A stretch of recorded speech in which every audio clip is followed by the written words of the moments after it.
and welcome back to Historical, where we're travelling through history to tell the stories that shaped the world.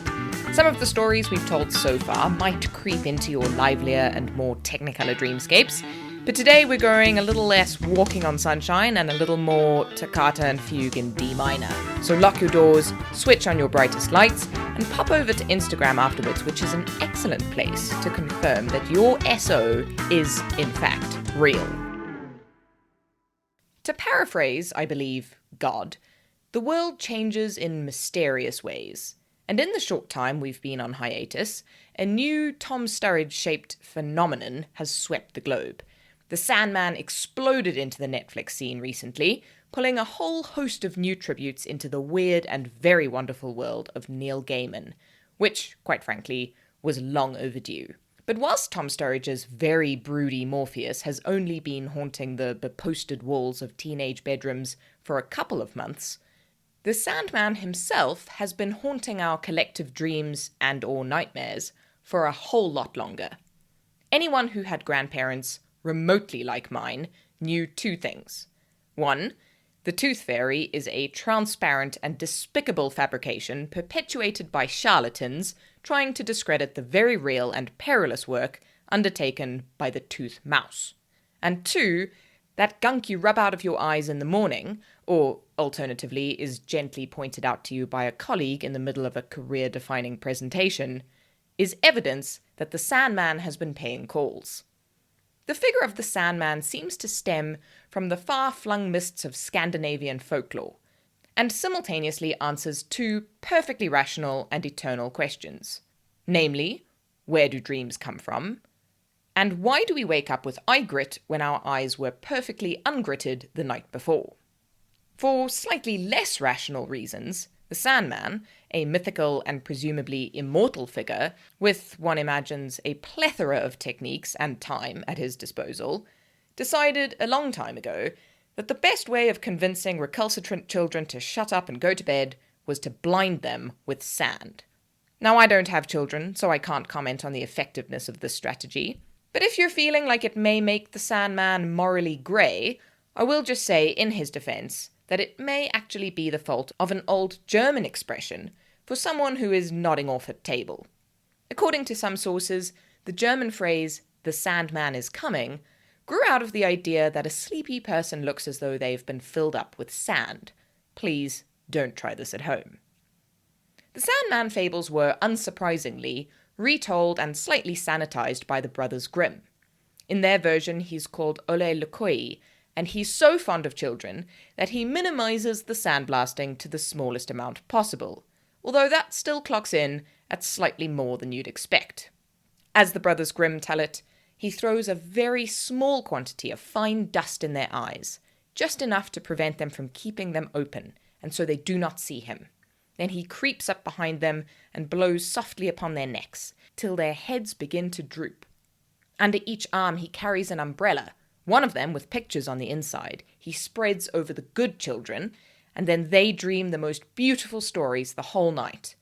But the other umbrella has no pictures, and this he holds over the naughty children, so that they sleep heavily and wake in the morning without having dreams at all.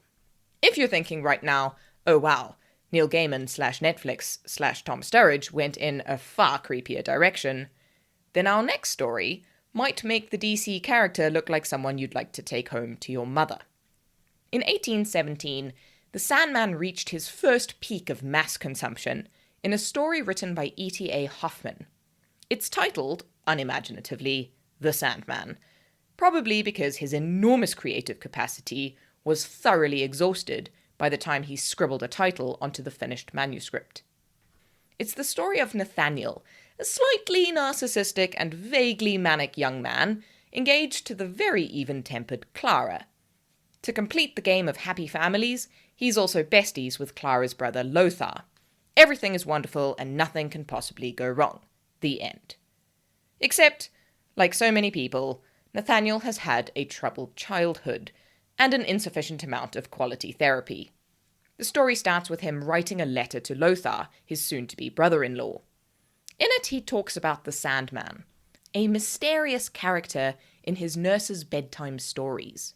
The nurse, who was great with kids and definitely fully qualified to take care of them, had told him that the Sandman is a wicked man who comes to children when they won't go to bed and throws a handful of sand into their eyes so that they start bleeding out from their heads. He puts their eyes into a bag and carries them to the crescent moon to feed to his own children, who sit in the nest up there. They have crooked beaks like owls so that they can pick up the eyes of naughty human children. The young Nathaniel was understandably haunted by this image, and in a perfectly natural leap, started to equate it with the only other terrifying nighttime visitor he knew of, his dad's colleague Coppelius. His dad was an amateur alchemist, which is very normal and not at all weird. In the letter, the adult Nathaniel describes to Lothar an evening when Coppelius had caught him spying on their experiments and tried to blind him with burning coals, cementing his certainty that Coppelius is the Sandman. His father died in fishy circumstances a year later, and Coppelius conveniently disappeared. The point of the letter, which Nathaniel eventually reaches, is to tell Lothar that a travelling salesman, the spitting image of Coppelius, has appeared in his boarding house, calling himself Coppola and trying to sell people barometers. Nathaniel, who has no chill, is immediately suspicious and vows revenge. Unfortunately for Nathaniel, his career as an amateur detective/spy is hampered by his inability to properly address letters.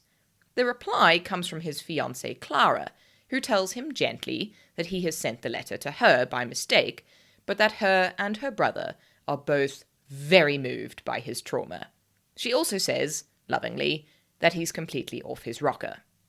Nathaniel ignores her, but writes back to Lothar, double-checking the address this time.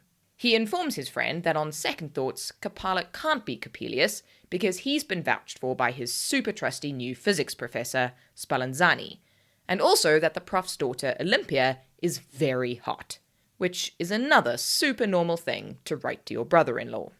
Unsurprisingly, Nathaniel's obsession with Coppola Coppelius starts driving the trio apart, not helped by his penchant for writing increasingly insane poetry.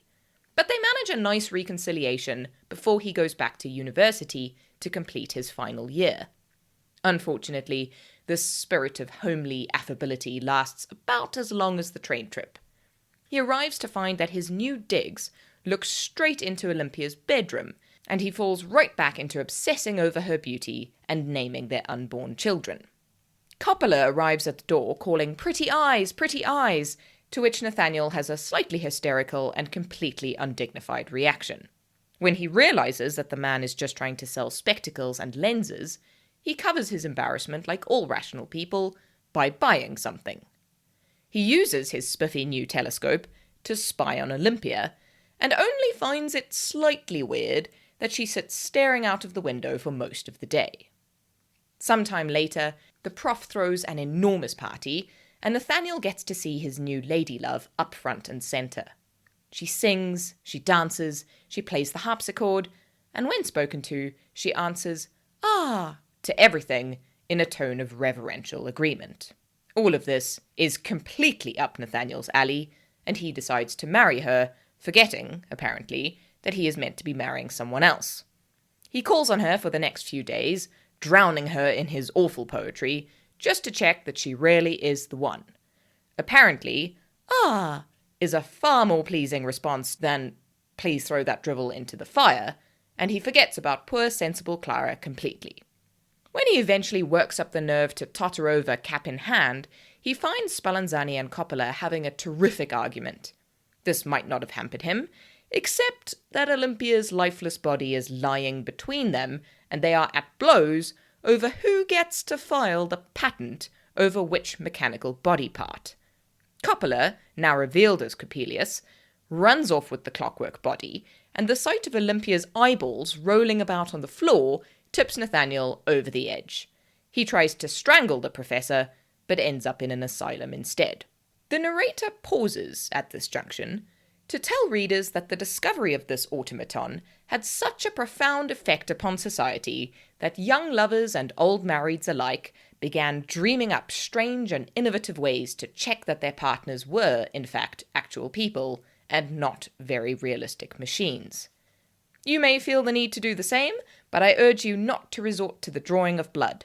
A strong magnet should do the trick. Anyway, Nathaniel seems to bounce back quite nicely and is reunited with Clara and Lothar. They decide to move to a nice house in the country, and whilst house hunting, climb to the top of a tall steeple. Clara points out some interestingly shaped topiary, and Nathaniel pulls out the telescope to have a better look. As he is putting it to his eye, he catches sight of Clara through the lens. Here it becomes very clear that he'd skimped out on the journaling and group therapy portions of his rehab. He goes completely bonkers and tries to throw Clara out the window. Coppelius arrives in the crowd below, Nathaniel starts yelling pretty eyes, and then hurls himself out of the window instead. Clara, you'll be pleased to know, was sighted some years later, presumably not through a telescope.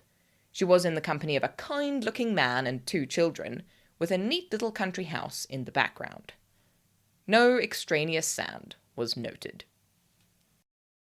Thank you for joining this episode of Historical. If you enjoyed yourself, please head over to your streaming platform of choice, subscribe so that you never miss another episode, and leave us a rating and review so that we can continue to tell cool stories. You can also come and find us on Instagram and Twitter at historical_podcast, and join the Facebook group, which is an excellent place to tell us which words you'd like to hear next. Join us again for more words that shape the world every Tuesday.